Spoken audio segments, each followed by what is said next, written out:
Welcome to the Maximum Libertarian podcast. I hope myself and my guests can effectively explain why individual liberties are essential to building a stronger community and supporting and helping the growth of the Libertarian Party. So please go over to MaximumLibertarian.com to discover all the ways you can help grow this podcast. Now on with the show. Hello, everybody. Welcome to the Roanoke Valley Libertarians weekly conversation with different guests we've been having on, trying to, learn more about other aspects within the, if it's with how to get people to come out and vote, new voting ways, and all that good stuff.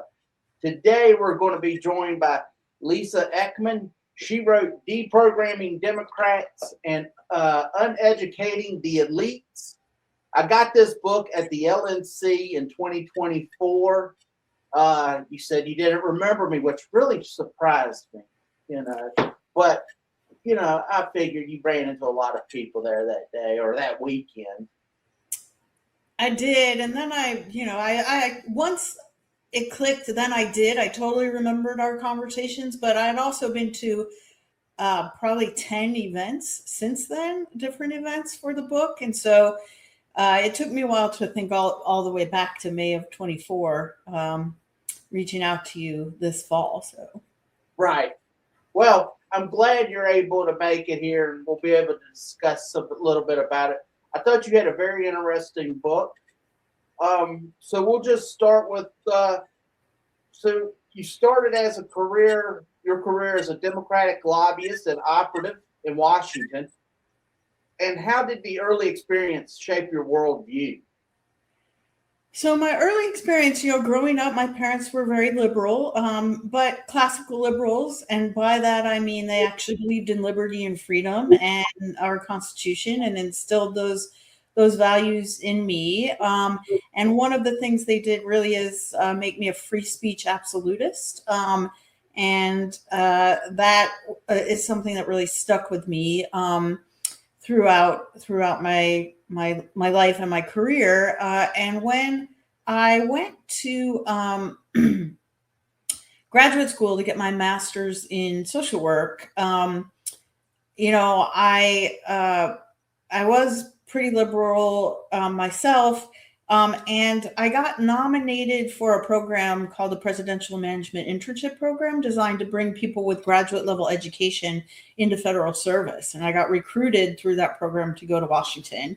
And I worked at the beginning for a political appointee at the tail end of the Clinton administration. So at the Social Security Administration, not the commissioner, but the one right below that level, which would be like right below the secretary, appointed by Bill Clinton, and worked to make federal policy more supportive of people with disabilities and to help them to go back to work if they were getting disability benefits, if they had the ability to do that. And so I, learned right away about how political appointments work in agencies, how agencies work.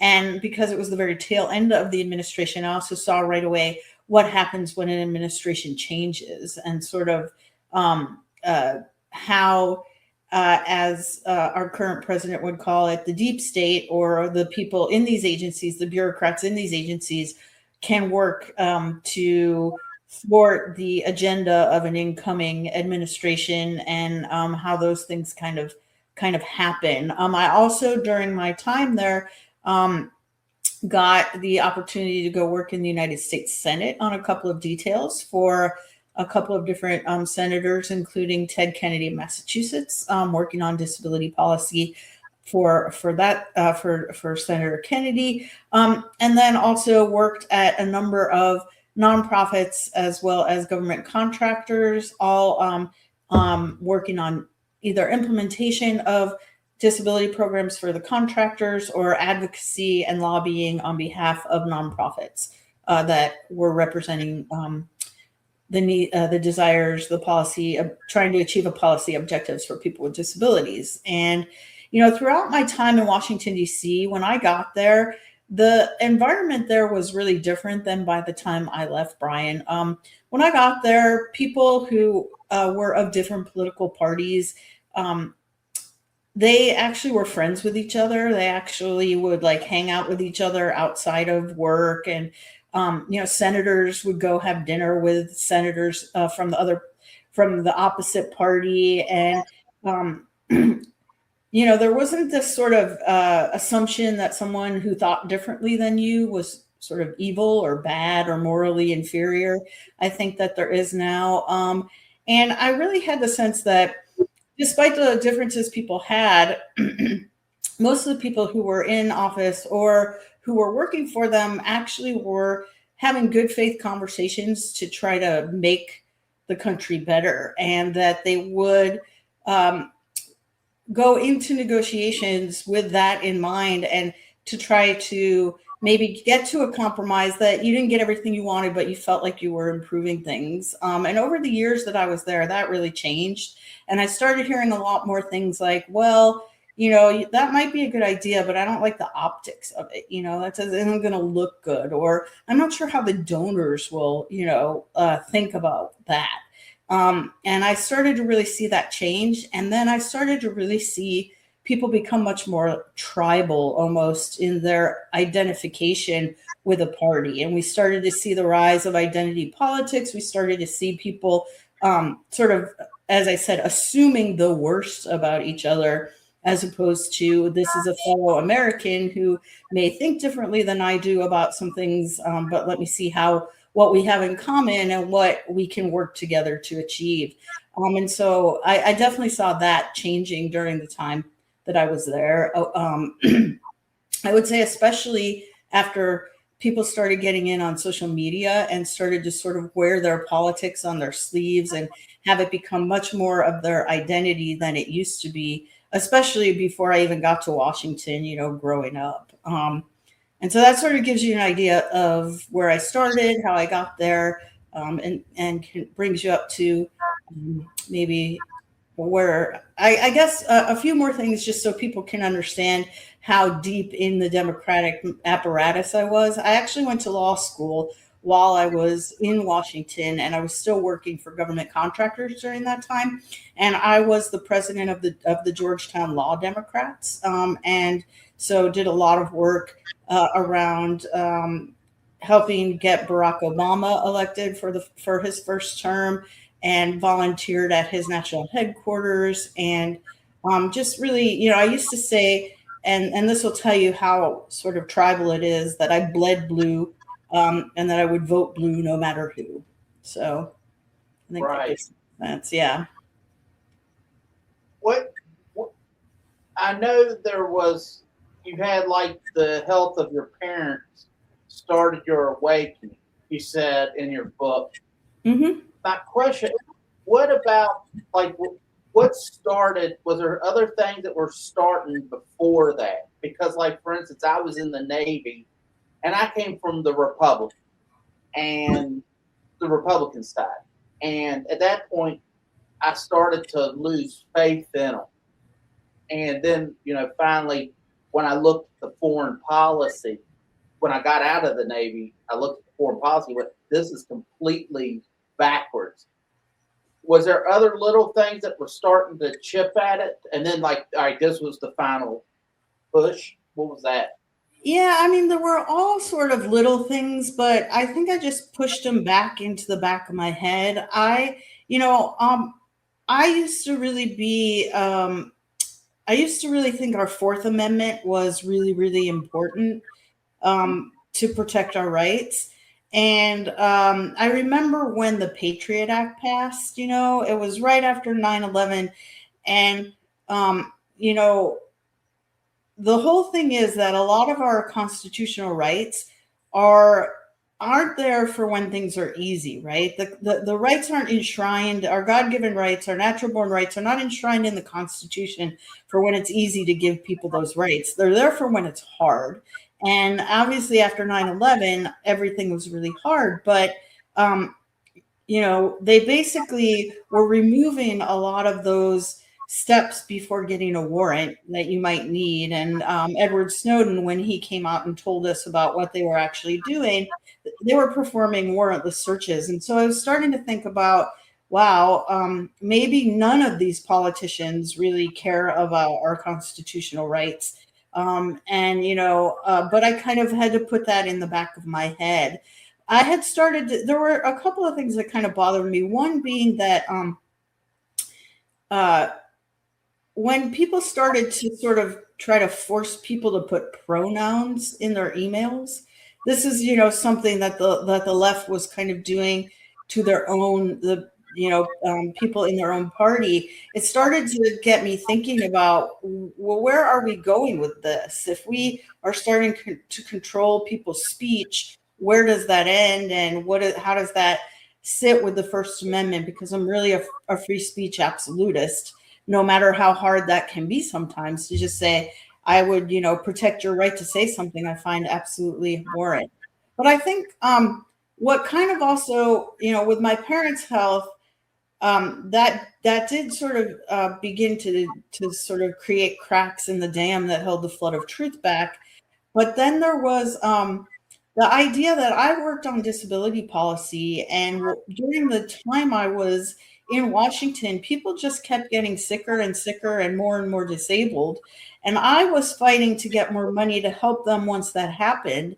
But our community wasn't having any conversations about, well, why are we getting sicker? And why are we not pursuing more policies to help keep people healthy instead of doing things like passing Obamacare and taking away people's rights to have a lot of choice about their health care?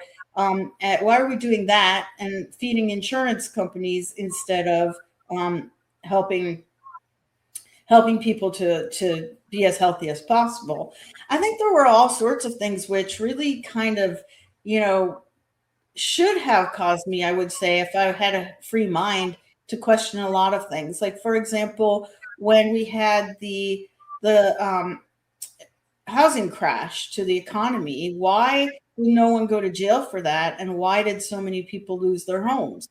If you trust the government and you trust them to be doing the right thing for the people, that seems kind of backwards. And I have never been sort of a neocon, as you would say, in terms of foreign policy. And so I did question why did we become the world's policeman?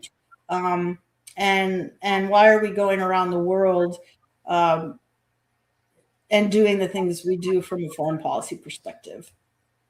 Right.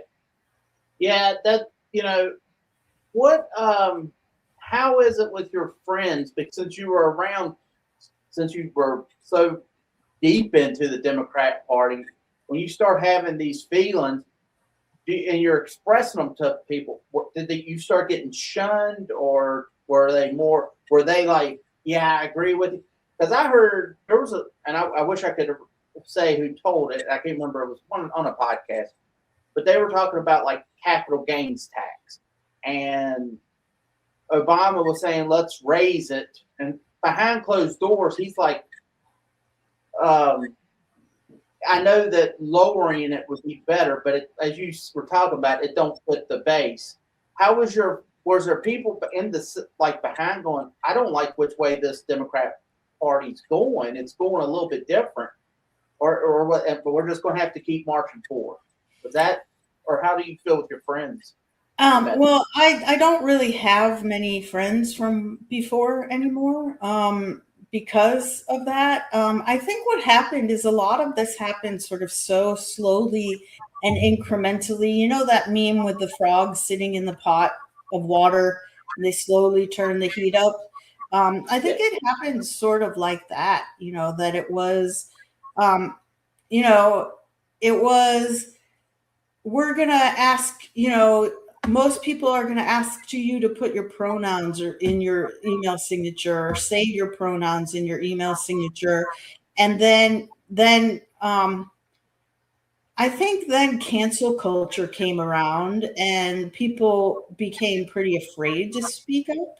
I think there are people who would have said to me, in private about certain things, yeah, I do agree with you. But then if I would bring it up at a big meeting or something, no one would be there, to support me.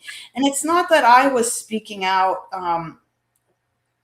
strongly about it either, then, because there is a strong sort of cancel culture, and there's a big, there's political correctness is how they started grabbing the minds of people with on the left, and political correctness slowly expanded and expanded until you couldn't really have certain opinions unless they fit with. Are you hearing an echo a little bit? No, it was for a second, but Okay. it's stopped now. Yeah. Okay. So I was, but most people just go along with it because they're too afraid to get kicked out or ostracized, or that kind of thing. So I think that it's really, there aren't a lot of people speaking up, but there are people who will say things privately, but aren't willing to take on the progressive cult, as I call it. Right.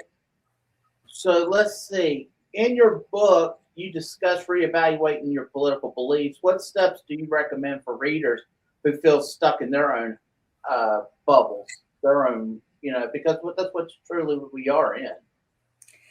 Yeah, I think the first thing that I recommend is to start being willing to ask questions and question everything. I think that's a big thing. And then the very first thing I think that is really helpful to do is get to principles. Try to say, okay, I think the government should do X. Okay, well, what basic principle am I basing that on? And then try to apply that principle in every situation, other situations, and think about, if there was a leader that I disagreed with, can I still honor that principle that my policy decision is based on? And I think when you start doing that, it gets back to, what are those fundamental principles, and am I consistent in applying them? And am I consistent in applying them in a way that I would be comfortable with if a leader who I do not agree with had that same power? I think what happened a lot on the left is that the ends started to justify the means, and those foundational principles sort of disappeared in many ways. And so if you're trying to examine your own beliefs, I think that's a really good way to start. I think another thing to do is to follow the money. And that is to say, who is paying for this? Who's benefiting from it, and where's the money going? Because I think sometimes that can really help you look at things in a different way. We are currently almost $38 trillion in debt as a country. And some people are asking that question, and I laugh about it, but they'll say, well, who do we actually owe that debt to? Obviously, we could have a whole other conversation about money, debt, the Federal Reserve. But the point in asking, the question of following the money is, I think a lot of what people are so unhappy about is the way that, putting aside whether we should be taxed and pay taxes at all, where are my tax dollars going? What are they being used for? And often people don't take the time to actually trace that. And I think when you do look at that, I think something that's come out, for example, is that a lot of what are supposed to be sort of organic protests are actually paid protests. Well, who paid for them? Why did they pay for them? Who's benefiting from it? And where did the money go? Can help you kind of re-examine, wow, are there really as many people as I thought who think like I do, who think in the same way. And then the final thing that I would suggest, so those are two things. Question everything.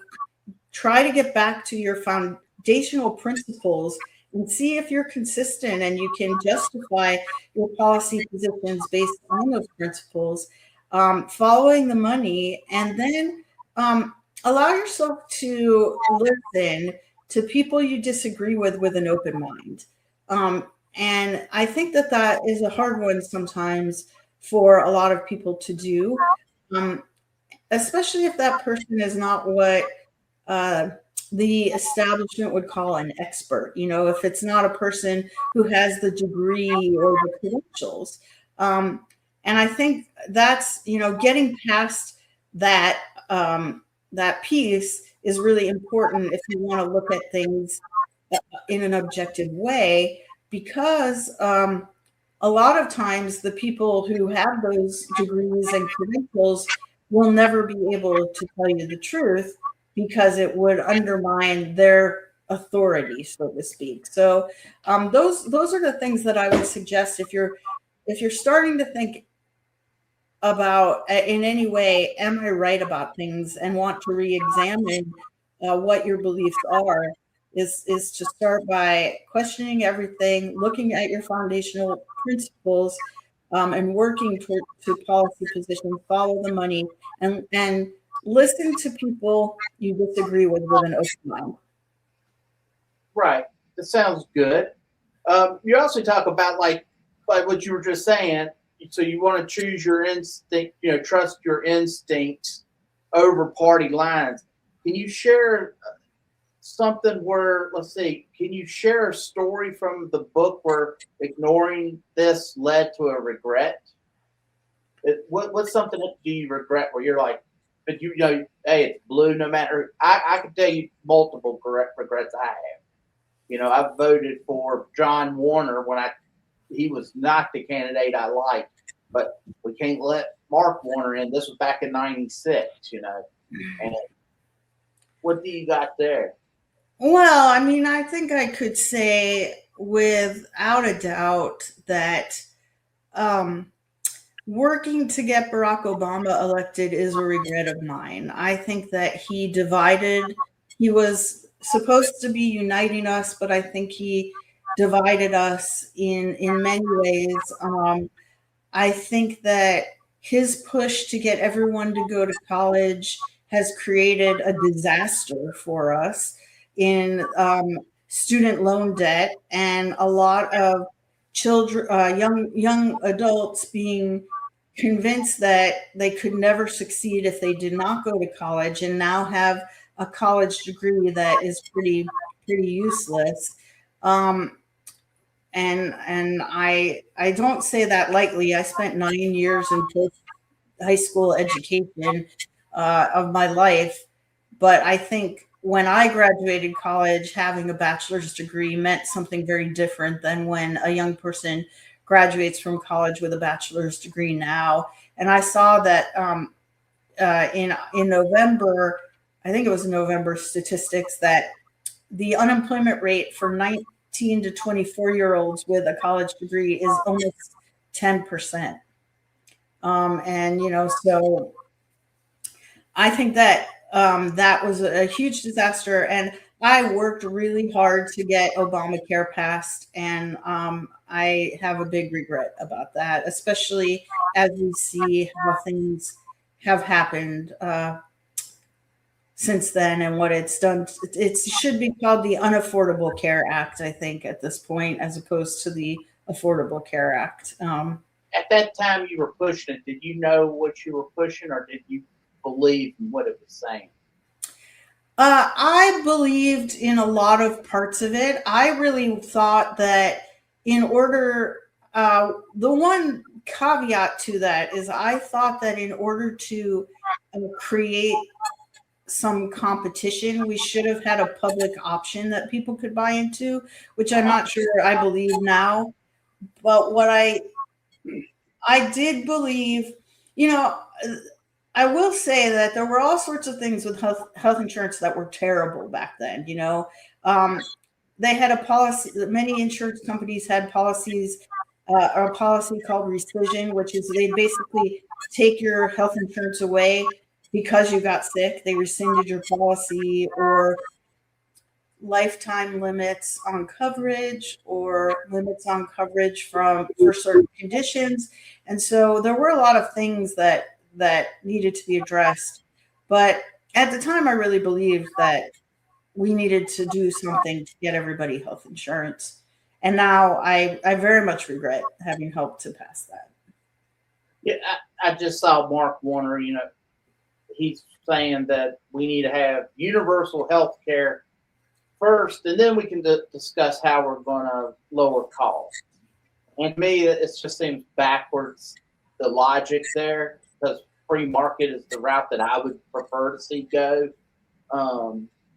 But it almost seems like when you have this government control, they can control you a lot easier if they can control your health care, And I don't think we get good health care with government-ran health care, if you see in multiple countries and things. Now, at the same time, but you got to remove regulations and things of that nature to help bring down the cost. But now, do you do anything politically now? Or are you still part of, or what's your politics? Are you leaning into the Republicans, helping them? Do you help independents, or where do you go?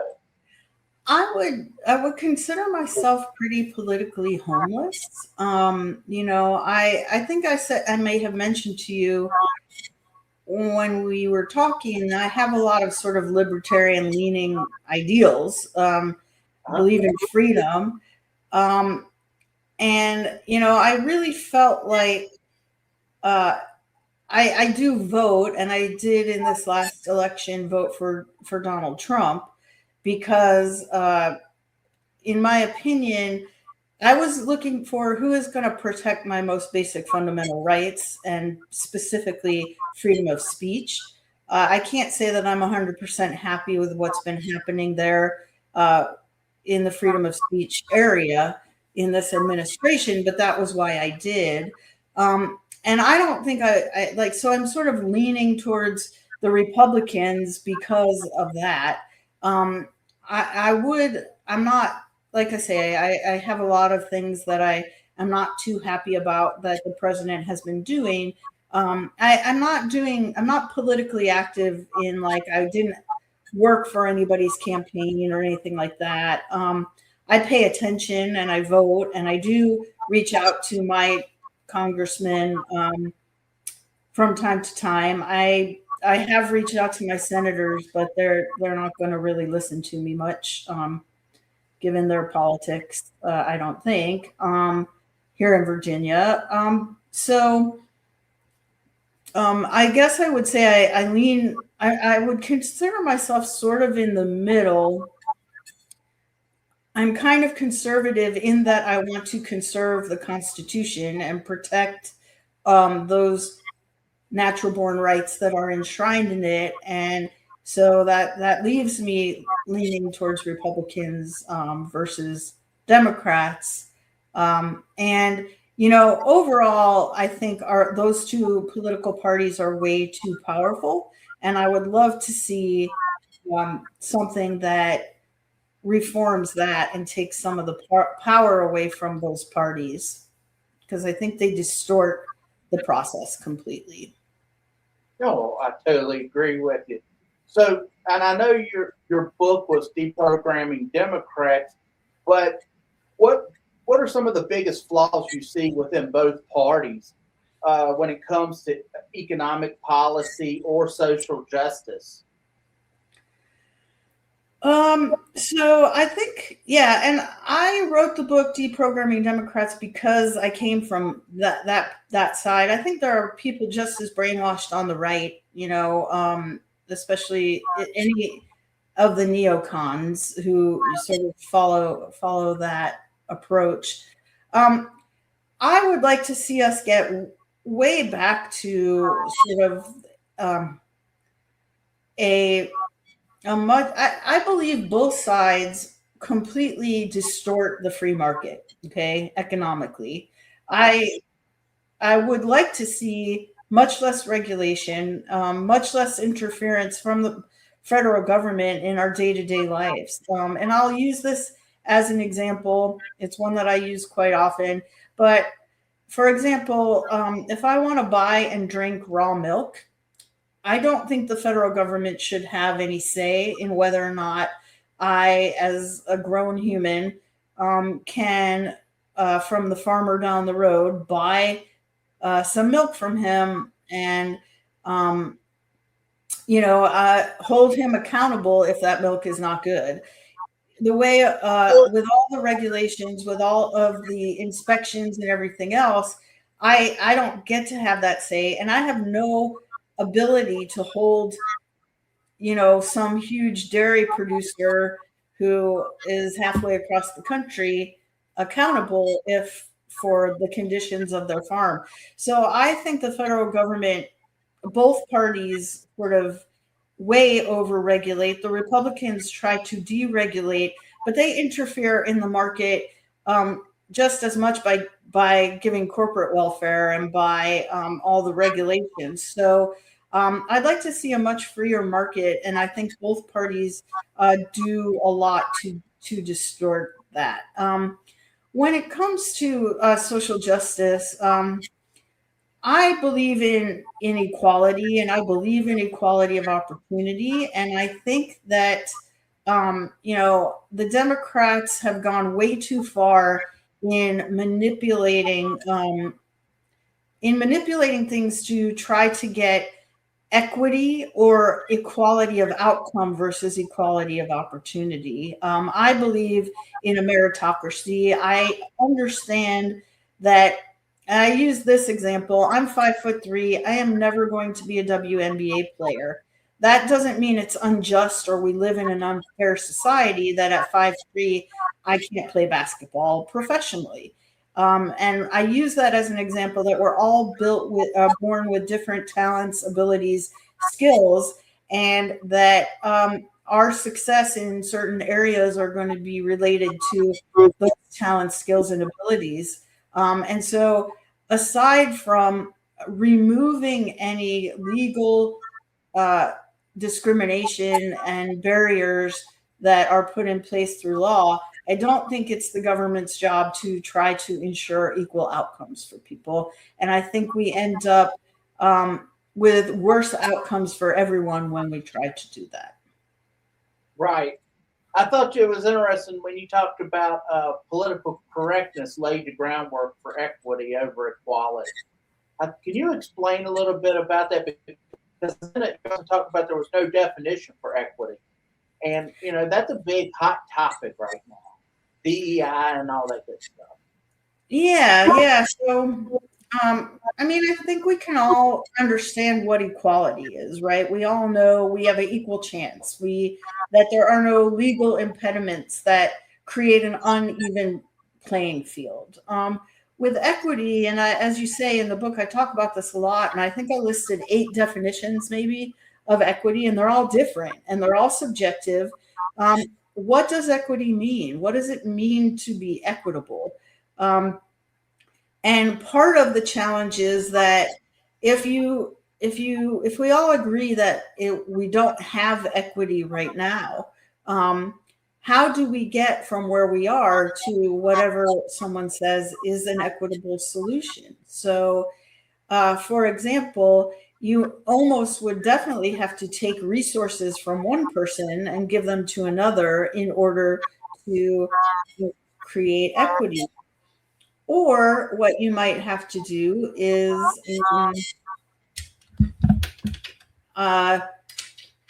to say that,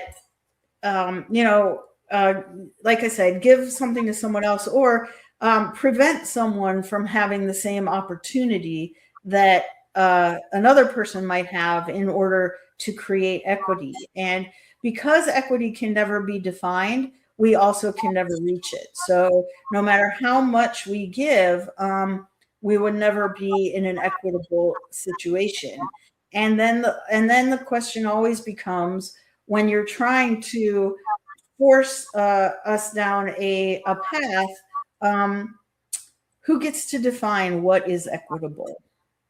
Right. And I think that that is part of, of the question. And so, I mean, I think it really becomes clear to me that we live in a constitutional republic based on individual liberty and freedom, which is a very unique situation in the history of the world.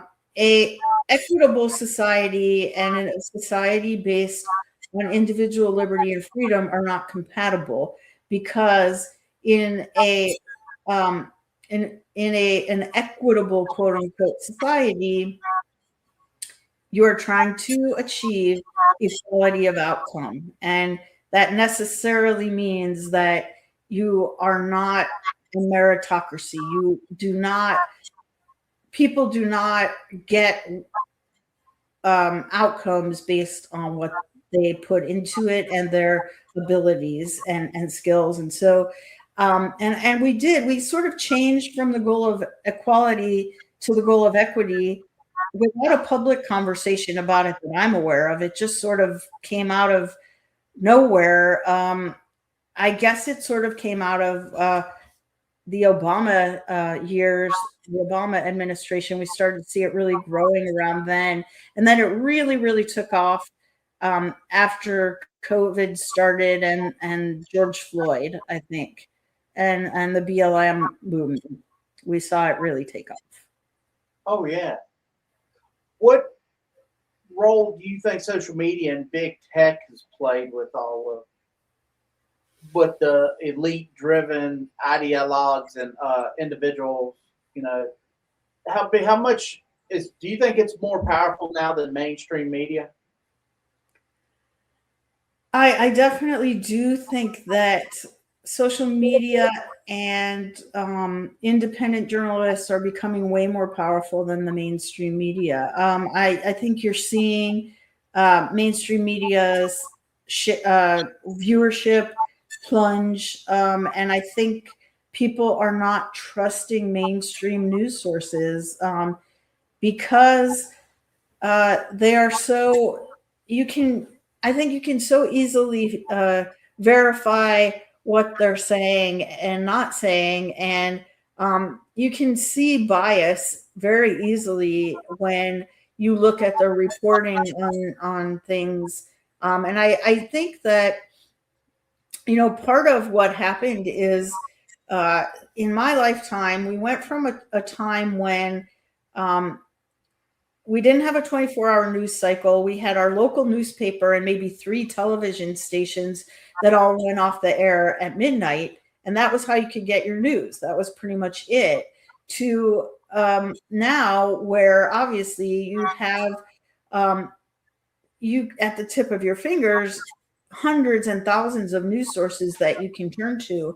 And it's really easy in real time to sort of show that the mainstream media is giving you a biased account or not an account at all.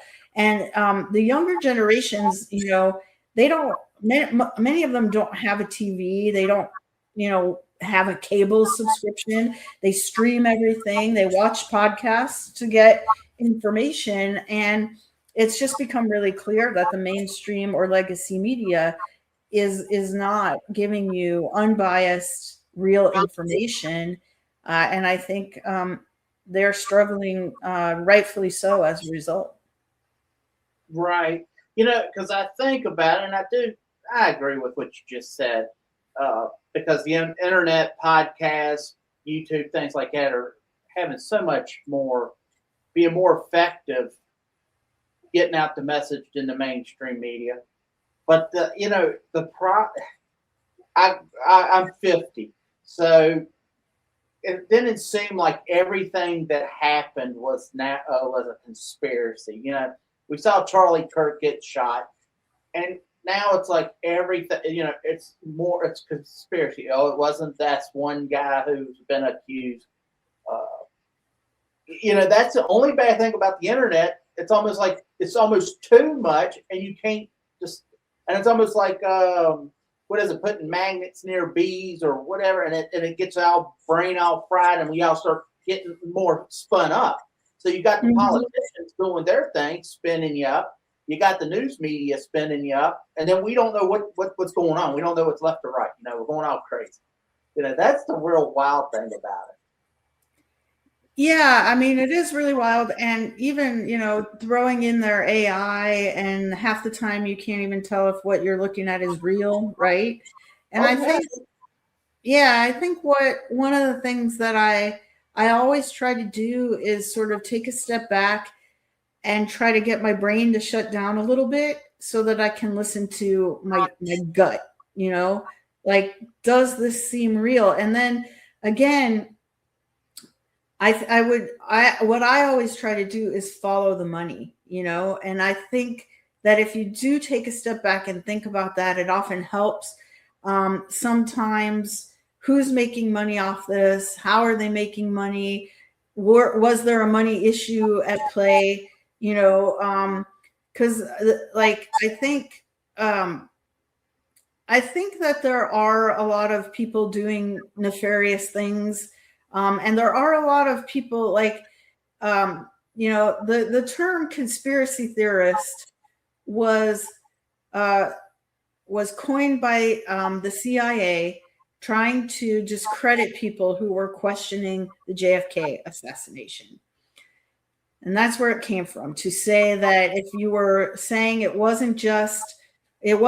official story wasn't true, then you were a conspiracy theorist and it was meant to discredit you. And I just, I raise that because we now have had the release of the JFK files, and it's really clear that the official story we were given was not true. And I think, so there are a lot of actual conspiracies that happen. And I guess, my motto is question everything. And when people don't want to answer questions about something, and, being a recovering attorney, that's what I call myself because I don't practice anymore, but being a recovering attorney, I recognize that when you have an ongoing investigation or you have a legal case that you are pursuing, there are certain things that you will not reveal. But if you do not answer any questions, it's going to raise suspicion, right? And so transparency, to the extent that it can happen, is your best way, I think, to limit the conspiracy theories that the buzz that you were talking about, the brain buzzing and all the questions.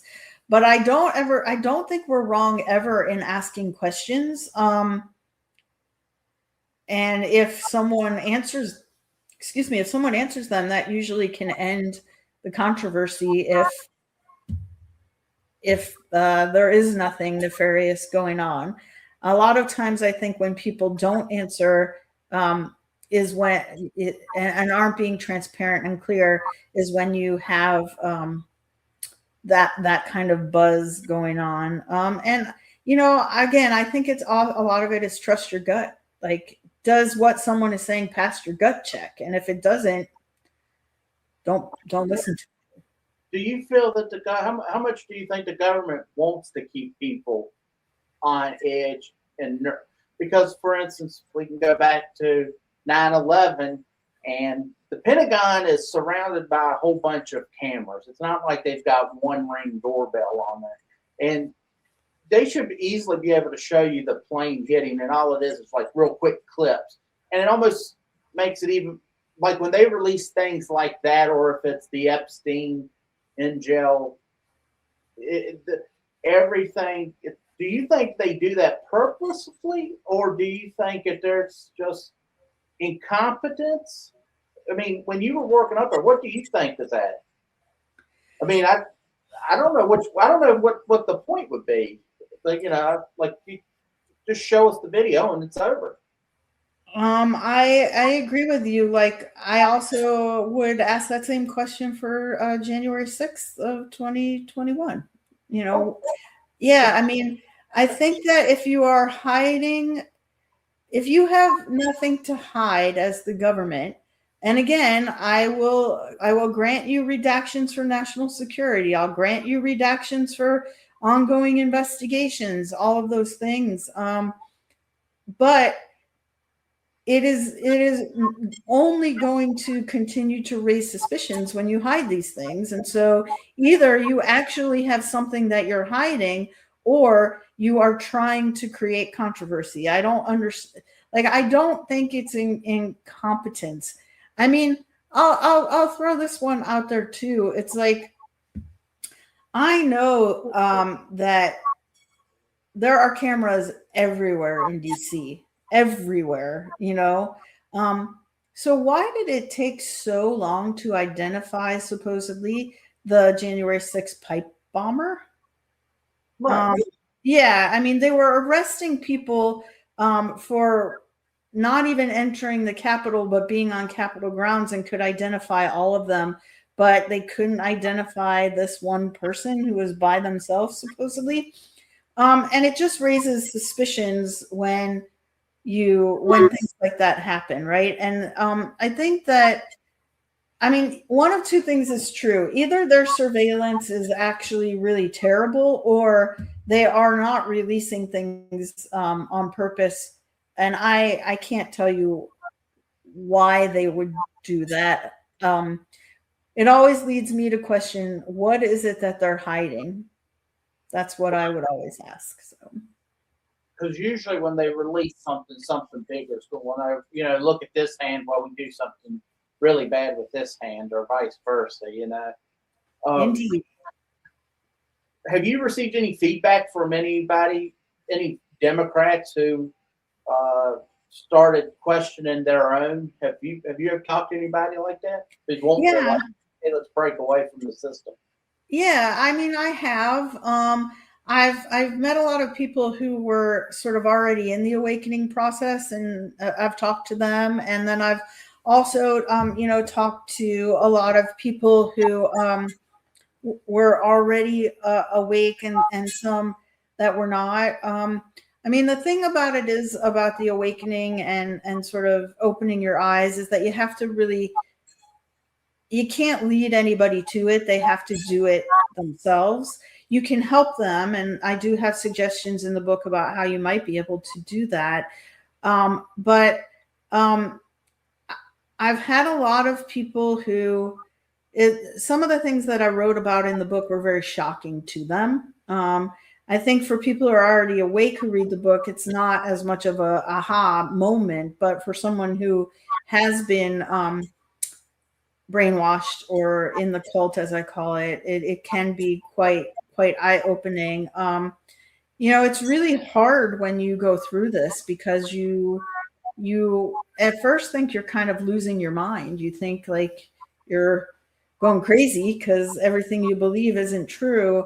And I think I've been able to help a lot of people sort of, I don't know about a lot. I've been able to definitely help people walk through it. I couldn't put a number on it, how many I have, but there was a podcaster who sort of considered himself leaning Democrat, and but he had me on the podcast, and then he got a copy of my book, and he read it, and he said, yeah, I've really changed my views now, and I'm trying to really figure out how I feel about everything after reading the book. So I think it can be helpful to people, but they have to be open-minded about it. If they're not, they'll read the book and just think I'm gaslighting and propagandizing them, I think. Right. Well, you got to be like Johnny Appleseed. You know, you don't know what's going to stick, but you just got to keep throwing them seeds everywhere, and eventually something's going to pick up and grow. Because when we work tables here in Roanoke, candidates or whatever, like we have the world's smallest political quiz. I don't know if you've ever seen it. It's a Nolan quiz, and it's like 10 questions, but it's so broad.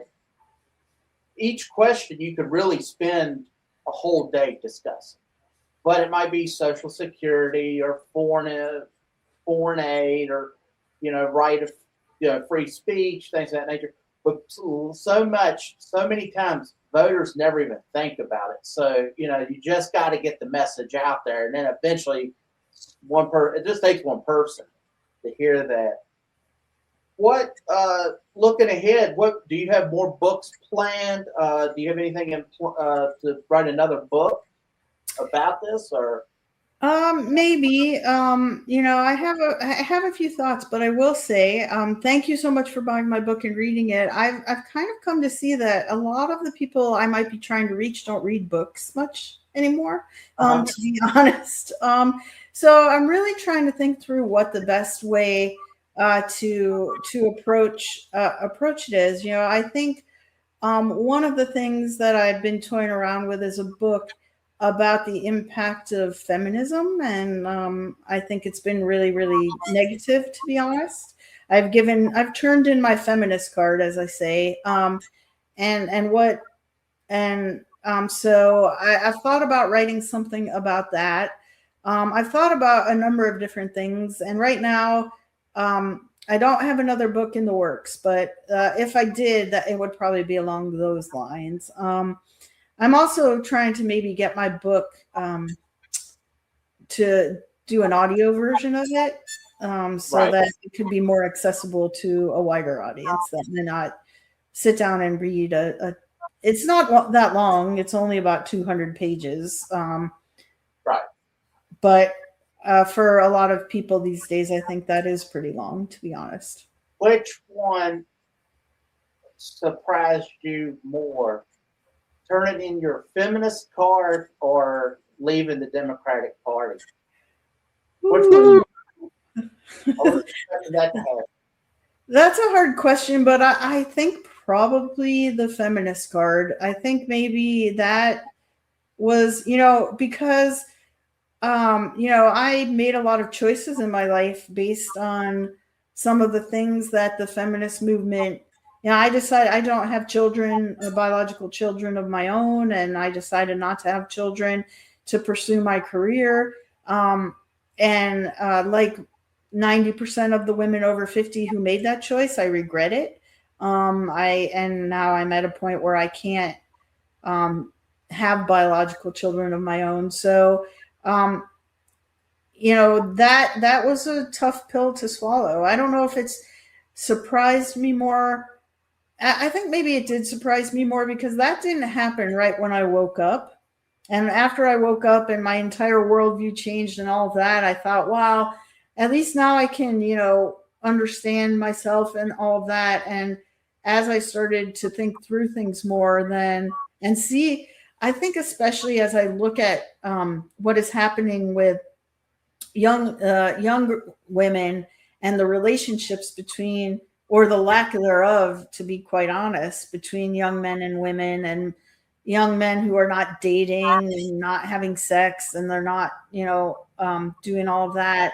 It became really obvious to me that as feminism has evolved, it has gone in a really, really negative direction. And so that might have been more challenging and surprising than the Democrats. But I will say that you almost can't be a Democrat these days without being a feminist. Right. So. Interesting. All right. Yeah, that was what. And then final question, I guess what I'd ask is, if you could advise, I was going to say if you could advise your younger self, but just advising, if you could reach someone right now going into DC politics, what would be your key warnings and loyalty would you give? What loyalty, like party loyalty would you give? What type of suggestions would you give to someone just starting out? Oh goodness, that's a hard one. I think it's really, really broken. Our system is really broken on purpose, and so I would encourage them to think really hard about what those foundational principles they have are, and to be strong and stick to them, and be willing to defend those principles, even if they buck your party. Don't lose yourself. Don't let yourself get lost in the lights and the power and the money and the drama of DC. know who you are and stay who you are, and be willing to speak up to defend the principles you believe in. Excellent. All right, my friend, we've hit the 55-minute mark. I think we're going to call it a day. Thank you so much for coming on. If you're listening to this, please go to deprogrammingdemocrats.com. That's where you can buy the book. I know you can get it on Amazon and all that good stuff. So once again, thank you for taking the time and talking to us. So until next time, I guess we will see you later. Have a good night. Thank you so much for having me. Thank you for listening to the Maximum Libertarian podcast. Visit MaximumLibertarian.com to help me grow this podcast. So until next time, my friends, stay centered.